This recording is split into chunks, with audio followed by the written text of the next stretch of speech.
আজকে রৌদ্র নাই, কি কুয়াশা ভগবান। আর এই ঠান্ডার ভিতরে আগুন ধরাই এইটার ভিতরে ফুটতাছি বেগুন খামু দুইটা বেলা।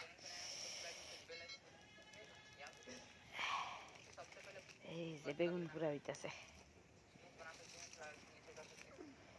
আমার মতো কেডা কেডা এইভাবে চুলার ভিতরে মানে আগুন ধরাইয়া বেগুন পুড়া খাও, কমেন্ট করে জানাও।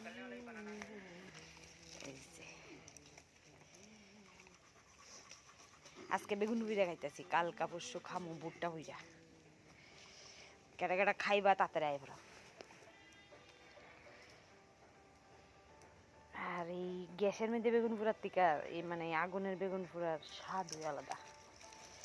এরপরে পেঁয়াজ, তেল, ধনিয়া পাতা দিয়া হ্যাঁ রে জিব্বা জুলাইতেছে।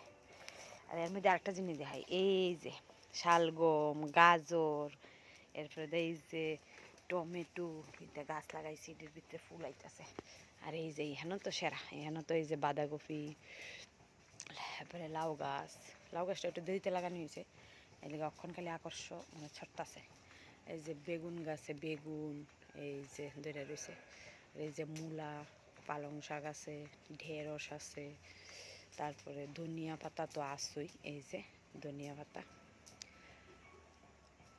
কাঁচা লঙ্কাও আছে, মানে সব কিছু মিক্স কইরা নিজের বাড়ি এলিগা লাগাইলাম, একটু জায়গা পাইলাম এলিগা লাগাইলাম। আর সবচেয়ে অ্যাট্রাকটিভ একটা জিনিস দেখাইতেছি তোমরা একটু, এই যে আমার সিম গাছে কিন্তু ফুল আইছে, এই যে দেখা সিম গাছে ফুল আইছে।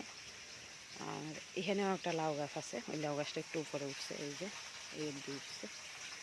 আর এখানেও ফুলকপি, বাঁধাকপি, শালগম, বেগুন দিয়ে আছে।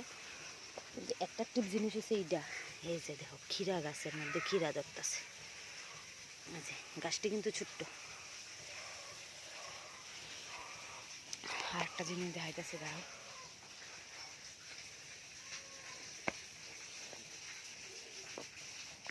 এই যে মূলা, গাজর এখানে কয়েকটা পড়ছিল, এটি বড় বড় হয়েছে। এই যে ক্ষীরা, এই যে দেখো ক্ষীরা। তো ভিডিওটা কীরকম লাগলো আর আমার খেতি বাড়িটা কীরকম হইলো অবশ্যই কমেন্ট করে জানাও। আর সব বাইরে জানাই গুড মর্নিং।